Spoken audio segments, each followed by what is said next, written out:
Believe in yourself. Have faith in your abilities. Without a humble but reasonable confidence in your own powers, you cannot be successful or happy. But with sound self-confidence, you can succeed. A sense of inferiority and inadequacy interferes with the attainment of your hopes, but self-confidence leads to self-realization and successful achievement. Because of the importance of this mental attitude, this book will help you believe in yourself and release your inner powers. It is appalling to realize the number of pathetic people who are hampered and made miserable by the malady popularly called the inferiority complex. But you need not suffer from this trouble. When proper steps are taken, it can be overcome. You can develop creative faith in yourself, faith that is justified. After speaking to a convention of businessmen in a city auditorium, I was on the stage greeting people when a man approached me and with a peculiar intensity of manner asked, "May I talk with you about a matter of desperate importance to me?" I asked him to remain until the others had gone, then we went backstage and sat down. "I'm in this town to handle the most important business deal of my life," he explained. "If I succeed, it means everything to me. If I fail, I'm done for." I suggested that he relax a little, that nothing was quite that final. If he succeeded, that was fine. If he didn't, well, tomorrow was another day. "I have a terrible disbelief in myself," he said dejectedly. "I have no confidence. I just don't believe I can put it over. I'm very discouraged and depressed. In fact," he lamented, "I'm just about sunk. Here I am, 40 years old. Why is it that all my life I have been tormented by inferiority feelings, by lack of confidence, by self-doubt? I listened to your speech tonight in which you talked about, and I want to ask how I can get some faith in myself." "There are 2 steps to take," I replied. "First, it is important to discover why you have these feelings of no power. That requires analysis and will take time. We must approach the maladies of our emotional life as a physician probes to find something wrong physically. This cannot be done immediately, certainly not in our brief interview tonight, and it may require treatment to reach a permanent solution. But to pull you through this immediate problem, I shall give you a formula which will work if you use it. As you walk down the street tonight, I suggest that you repeat certain words which I shall give you. Say them over several times after you get into bed. When you awaken tomorrow, repeat them 3 times before arising. On the way to your important appointment, say them 3 additional times. Do this with an attitude of faith, and you will receive sufficient strength and ability to deal with this problem. Later, if you wish, we can go into an analysis of your basic problem, but whatever we come up with following that study, the formula which I am now going to give you can be a large factor in the eventual cure. Following is the affirmation which I gave him. "I can do all things through Christ which strengtheneth me." He was unfamiliar with these words, so I wrote them on a card and had him read them over 3 times aloud. "Now, follow that prescription, and I am sure things will come out all right." He pulled himself up, stood quietly for a moment, then said with considerable feeling, "Okay, doctor, okay." I watched him square his shoulders and walk out into the night. He seemed a pathetic figure, and yet the way he carried himself as he disappeared showed that faith was already at work in his mind. Subsequently, he reported that this simple formula did wonders for him, and added, "It seems incredible that a few words from the Bible could do so much for a person." This man later had a study made of the reasons for his inferiority attitudes. They were cleared away by scientific counseling and by the application of religious faith. He was taught how to have faith, was given certain specific instructions to follow. These are given later in this chapter. Gradually, he attained a strong, steady, reasonable confidence. He never ceases to express amazement at the way in which things now flow toward rather than away from him. His personality has taken on a positive, not negative character, so that he no longer repels success, but on the contrary, draws it to him. He now has an authentic confidence in his own powers. There are various causes of inferiority feelings, and not a few stem from childhood. An executive consulted me about a young man whom he wished to advance in his company. But, he explained, he cannot be trusted with important secret information, and I'm sorry, for otherwise I would make him my administrative assistant. He has all the other necessary qualifications, but he talks too much, and without meaning to do so, divulges matters of a private and important nature. Upon analysis, I found that he talked too much simply because of an inferiority feeling. To compensate for it, he succumbed to the temptation of parading his knowledge. He associated with men who were rather well-to-do, all of whom had attended college and belonged to a fraternity. But this boy was reared in poverty, had not been a college man or fraternity member, so he felt himself inferior to his associates in education and social background. To build himself up with his associates and to enhance his self-esteem, his subconscious mind, which always seeks to provide a compensatory mechanism, supplied him with a means of raising his ego. He was on the inside in the industry and accompanied his superior to conferences where he met outstanding men and listened to important private conversations. He reported just enough of his inside information to cause his associates to regard him with admiration and envy. This served to elevate his self-esteem and satisfy his desire for recognition.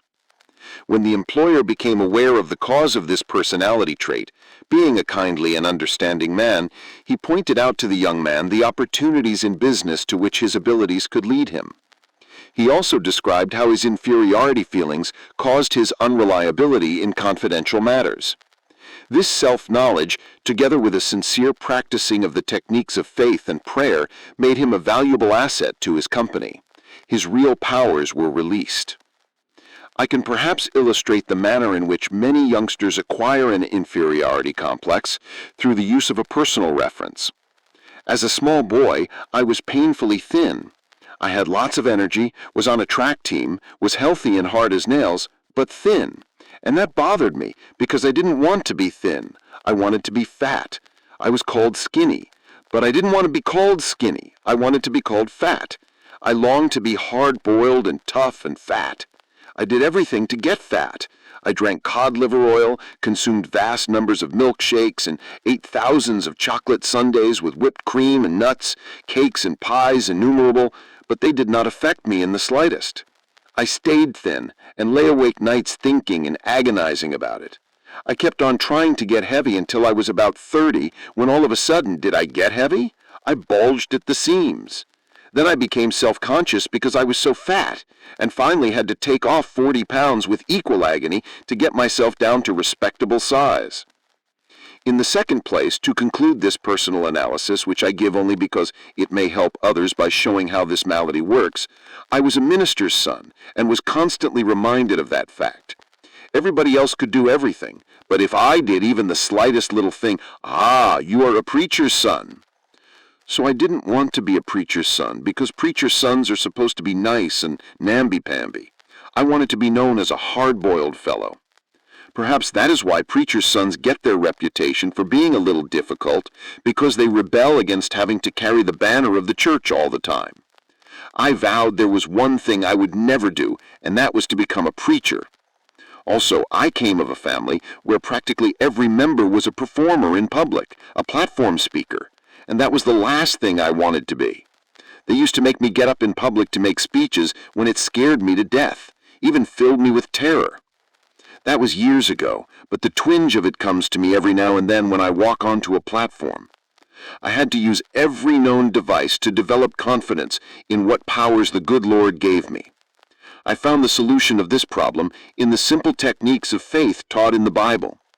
These principles are scientific and sound and can heal any personality of the pain of inferiority feelings.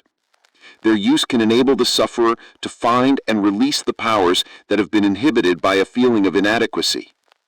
Such are some of the sources of the inferiority complex that erect power barriers in our personalities. It is some emotional violence done to us in childhood, or the consequences of certain circumstances, or something we did to ourselves. This malady arises out of the misty past, in the dim recesses of our personalities. Perhaps you had an older brother who was a brilliant student. He got A's in school, you only made C's, and you never heard the last of it. So you believe that you could never succeed in life as he could. He got A's and you got C's, so you reasoned that you were consigned to getting C's all your life. Apparently, you never realized that some of those who failed to get high grades in school have been the greatest successes outside of school. Just because somebody gets an A in college doesn't make him the greatest man in the United States, because maybe his A's will stop when he gets his diploma, and the fellow who got C's in school will go on later to get the real A's in life. The greatest secret for eliminating the inferiority complex, which is another term for deep and profound self-doubt, is to fill your mind to overflowing with faith. Develop a tremendous faith in God, and that will give you a humble yet soundly realistic faith in yourself. The acquiring of dynamic faith is accomplished by prayer, lots of prayer, by reading and mentally absorbing the Bible, and by practicing its faith techniques. In another chapter, I deal with specific formulas of prayer. But I want to point out here that the type of prayer that produces the quality of faith required to eliminate inferiority is of a particular nature. Surface skimming, formalistic, and perfunctory prayer is not sufficiently powerful. A wonderful colored woman, a cook in the home of friends of mine in Texas, was asked how she so completely mastered her troubles. She answered that ordinary problems could be met by ordinary prayers, but that when a big trouble comes along, you have to pray deep prayers. One of my most inspiring friends was the late Harlow B. Andrews of Syracuse, New York, one of the best businessmen and competent spiritual experts I ever knew. He said the trouble with most prayers is that they aren't big enough. To get anywhere with faith, said he, learn to pray big prayers. God will rate you according to the size of your prayers. Doubtless he was right, for the scriptures say, according to your faith be it unto you. So the bigger your problem, the bigger your prayers should be. Rulon Hayes, the singer, quoted his grandfather to me, a man whose education was not equal to that of his grandson, but whose native wisdom was obviously sound. He said, the trouble with lots of prayers is they ain't got no suction. Drive your prayers deep into your doubts, fears, inferiorities. Pray deep, big prayers that have plenty of suction, and you will come up with powerful and vital faith. Go to a competent spiritual advisor and let him teach you how to have faith. The ability to possess and utilize faith and gain the release of powers it provides are skills, and like any skills, must be studied and practiced to gain perfection. At the conclusion of this chapter are listed 10 suggestions for overcoming your inferiority pattern and for developing faith. Practice these rules diligently, and they will aid you in developing confidence in yourself by dissipating your feelings of inferiority, however deeply embedded. At this point, however, I wish to indicate that to build up feelings of self-confidence, the practice of suggesting confidence concepts to your mind is very effective. If your mind is obsessed by thoughts of insecurity and inadequacy, it is, of course, due to the fact that such ideas have dominated your thinking over a long period of time.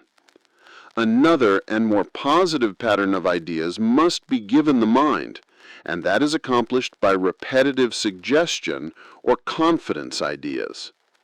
In the busy activities of daily existence, thought disciplining is required if you are to re-educate the mind and make of it a power-producing plant.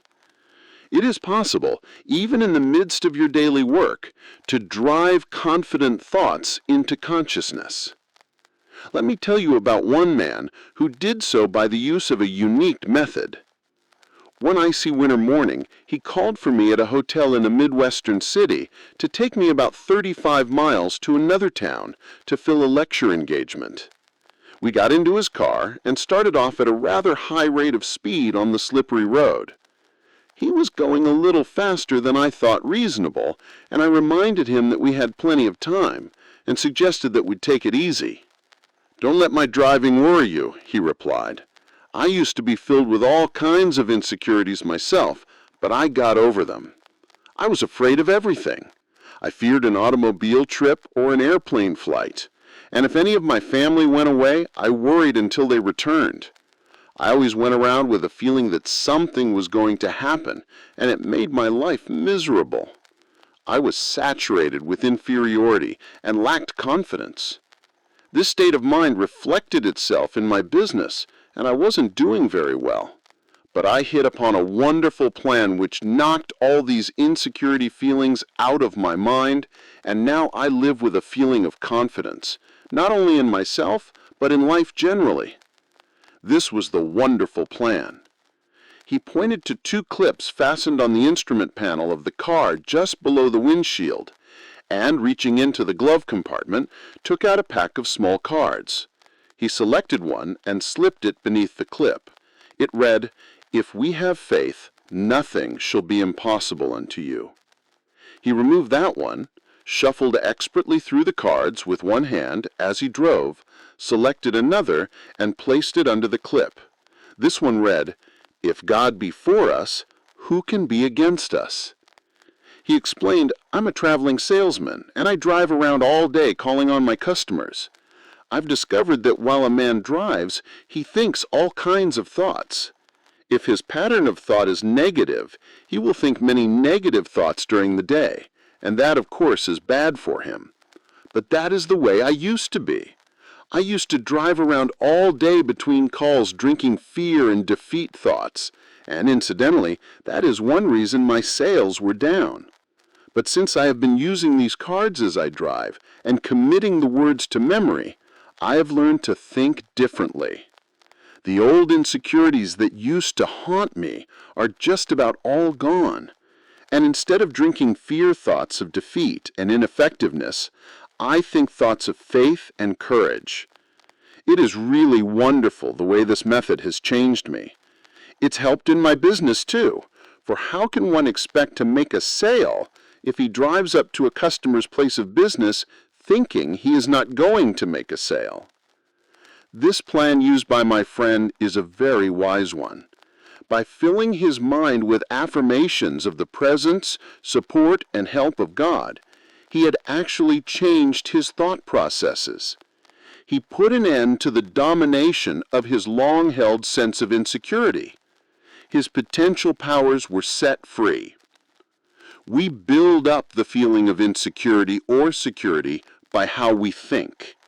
If in our thoughts we constantly fix attention upon sinister expectations of dire events that might happen, the result will be to constantly feel insecure. And what is even more serious is the tendency to create, by the power of thought, the very condition we fear. This salesman actually created positive results by vital thoughts of courage and confidence through the process of placing the cards before him in his car. His powers, curiously inhibited by a defeat psychology, now flowed out of a personality in which creative attitudes had been stimulated. Lack of self-confidence apparently is one of the great problems besetting people today. In a university, a survey was made of 600 students in psychology courses. The students were asked to state their most difficult personal problem. 75% listed lack of confidence. It can be safely assumed that the same large proportion is true of the population generally. Everywhere you encounter people who are inwardly afraid, who shrink from life, who suffer from a deep sense of inadequacy and insecurity, who doubt their own powers. Deep within themselves, they mistrust their ability to meet responsibilities or to grasp opportunities. Always they are beset by the vague and sinister fear that something is not going to be quite right. They do not believe they have it in them to be what they want to be, and so they try to make themselves content with something less than that of which they are capable. Thousands upon thousands go crawling through life on their hands and knees, defeated and afraid. And in most cases, such frustration of power is unnecessary. The blows of life, the accumulation of difficulties, the multiplication of problems tend to sap energy and leave you spent and discouraged. In such a condition, the true status of your power is often obscured, and a person yields to a discouragement that is not justified by the facts. It is vitally essential to reappraise your personality assets. When done in an attitude of reasonableness, this evaluation will convince you that you are less defeated than you think you are. For example, a man 52 years of age consulted me. He was in great despondency. He revealed utter despair. He said he was all through. He informed me that everything he had built up over his lifetime had been swept away. Everything? I asked. Everything, he repeated. He was through. He reiterated, I have nothing left at all. Everything is gone. There is no hope, and I am too old to start all over again. I have lost all faith. Naturally, I felt sympathetic toward him, but it was evident that his chief trouble was the fact that dark shadows of hopelessness had entered his mind and discolored his outlook, distorting it. Behind this twisted thinking, his true powers had retreated, leaving him without force. So I said, suppose we take a piece of paper and write down the values you have left. There's no use, he sighed. I haven't a single thing left. I thought I told you that. I said, let's just see anyway. Then asked, is your wife still with you? Why, yes, of course, and she's wonderful. We've been married for 30 years. She would never leave me, no matter how bad things are. All right, let us put that down. Your wife is still with you, and she will never leave you no matter what happens. How about your children? Got any children? Yes, he replied. I have 3, and they are certainly wonderful. I've been touched by the way they have come to me and said, Dad, we love you, and we'll stand by you. Well then, I said, that is number 2. 3 devoted children who will stand by you. Got any friends? I asked. Yes, he said, I really have some fine friends. I must admit they have been pretty decent. They have come around and said they would like to help me, but what can they do? They can't do anything. That is number 3. You have some friends who would like to help you and who hold you in esteem. How about your integrity? Have you done anything wrong? My integrity is all right, he replied. I've always tried to do the right thing, and my conscience is clear. All right, I said. We will put that down as number 4, integrity. How about your health? My health is all right, he answered. I've had very few sick days, and I guess I am in pretty good shape physically. So let's put down as number 5, good physical health. How about the United States?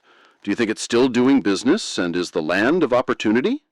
Yes, he said. It is the only country in the world I would want to live in. That is number 6. You live in the United States, land of opportunity, and you are glad to be here. Then I asked, how about your religious faith? Do you believe in God and that God will help you? Yes, he said. I do not think I could have gotten through this at all if I hadn't had some help from God. Now, I said, let's list the assets we have figured out. 1. A wonderful wife, married for 30 years. 2. 3 devoted children who will stand by you. 3. Friends who will help you and who hold you in esteem. 4. Integrity, nothing to be ashamed of. 5. Good physical health. 6. Live in the United States, the greatest country in the world. 7. Have religious faith. I shoved it across the table at him. Take a look at that. I guess you have quite a total of assets. I thought you told me everything had been swept away. He grinned ashamedly. I guess I didn't think of those things. I never thought of it that way. Maybe things aren't so bad at that, he said pensively. Maybe I can start all over again, if I can just get some confidence, if I can get the feel of some power within me. Well, he got it, and he did start all over again. But he did so only when he changed his viewpoint. his mental attitude. Faith swept away his doubts, and more than enough power to overcome all his difficulties emerged from within him. This incident illustrates a profound truth which is expressed in a very important statement made by the famous psychiatrist Dr. Carl Menninger. He said, "Attitudes are more important than facts." That is worth repeating until its truth grips you. Any fact facing us, however difficult, even seemingly hopeless, is not so important as our attitude toward that fact. How you think about a fact may defeat you before you ever do anything about it. You may permit a fact to overwhelm you mentally before you start to deal with it actually. On the other hand, a confident and optimistic thought pattern can modify or overcome the fact altogether. I know a man who is a tremendous asset to his organization, not because of any extraordinary ability, but because he invariably demonstrates a triumphant thought pattern. Perhaps his associates view a proposition pessimistically, so he employs what he calls the vacuum cleaner method. That is, by a series of questions, he sucks the dust out of his associates' minds. He draws out their negative attitudes. Then quietly he suggests positive ideas concerning the proposition until a new set of attitudes give them a new concept of the facts. They often comment upon how different facts appear when this man goes to work on them. It's the confidence attitude that makes the difference. Nor does this rule out objectivity in an appraisal of facts. The inferiority complex victim sees all facts through discolored attitudes. The secret of correction is simply to gain a normal view, and that is always slanted on the positive side. So if you feel that you are defeated and have lost confidence in your ability to win, sit down, take a piece of paper, and make a list not of the factors that are against you, but of those that are for you. If you or I or anybody think constantly of the forces that seem to be against us, we will build them up into a power far beyond that which is justified. They will assume a formidable strength which they do not actually possess. But if, on the contrary, you mentally visualize and affirm and reaffirm your assets and keep your thoughts on them, emphasizing them to the fullest extent, you will rise out of any difficulty, regardless of what it may be. Your inner powers will reassert themselves, and with the help of God, lift you from defeat to victory. One of the most powerful concepts, one which is a sure cure for lack of confidence, is the thought that God is actually with you and helping you. This is one of the simplest teachings in religion, namely that Almighty God will be your companion, will stand by you, help you, and see you through. No other idea is so powerful in developing self-confidence as this simple belief when practiced. To practice it, simply affirm, God is with me, God is helping me, God is guiding me. Spend several minutes each day visualizing His presence. Then practice believing that affirmation. Go about your business on the assumption that what you have affirmed and visualized is true. Affirm it, visualize it, believe it, and it will actualize itself. The release of power which this procedure stimulates will astonish you. Feelings of confidence depend upon the type of thoughts that habitually occupy your mind. Think defeat, and you are bound to feel defeated. But practice thinking confident thoughts. Make it a dominating habit, and you will develop such a strong sense of capacity that regardless of what difficulties arise, you will be able to overcome them. Feelings of confidence actually induce increased strength. Basil King once said, "Be bold, and mighty forces will come to your aid." Experience proves the truth of this. You will feel these mighty forces aiding you as your increasing faith reconditions your attitudes. Emerson declared a tremendous truth. They conquer who believe they can. And he added, "Do the thing you fear, and the death of fear is certain." Practice confidence and faith, and your fears and insecurities will soon have no power over you. Once when Stonewall Jackson planned a daring attack, one of his generals fearfully objected, saying, "I'm afraid of this," or "I fear that." Putting his hand on his timorous subordinate's shoulder, Jackson said, "General, never take counsel of your fears. The secret is to fill your mind with thoughts of faith, confidence, and security. This will force out or expel all thoughts of doubt, all lack of confidence." To one man who for a long time had been haunted by insecurities and fears, I suggested that he read through the Bible, underlining in red pencil every statement it contains relative to courage and confidence. He also committed them to memory, in effect cramming his mind full of the healthiest, happiest, most powerful thoughts in the world. These dynamic thoughts changed him from cringing hopelessness to a man of compelling force. The change in him in a few weeks was remarkable. From almost complete defeat, he became a confident and inspiring personality. He now radiates courage and magnetism. He regained confidence in himself and his own powers by a simple process of thought conditioning. To sum up, what can you do now to build up your self-confidence?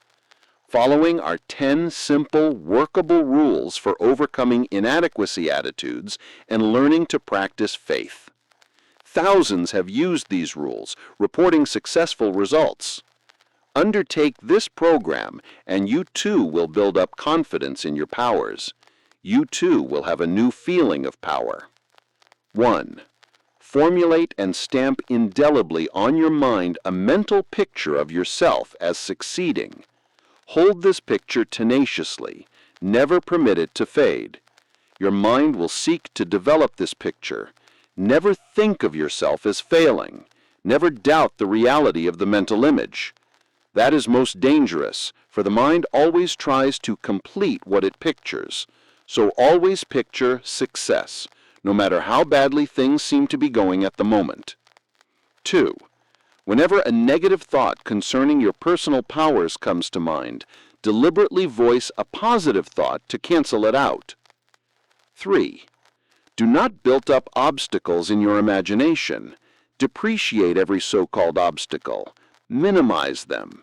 Difficulties must be studied and efficiently dealt with to be eliminated, but they must be seen for only what they are.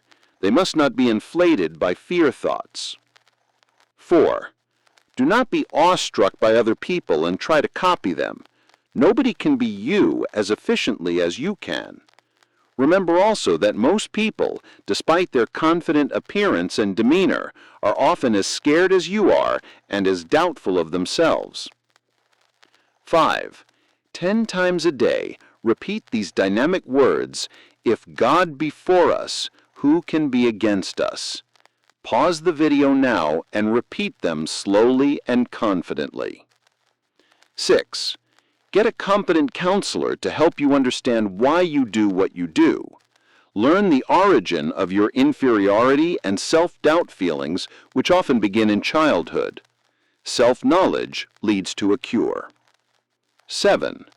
10 times each day, practice the following affirmation, repeating it out loud if possible. I can do all things through Christ, which strengtheneth me. Repeat those words now. That magic statement is the most powerful antidote on earth to inferiority thoughts. 8. Make a true estimate of your own ability, then raise it 10%. Do not become egotistical, but develop a wholesome self-respect.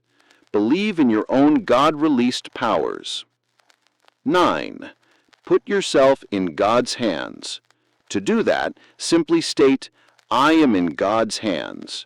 Then believe you are now receiving all the power you need. Feel it flowing into you. Affirm that the kingdom of God is within you in the form of adequate power to meet life's demands. 10. Remind yourself that God is with you and nothing can defeat you.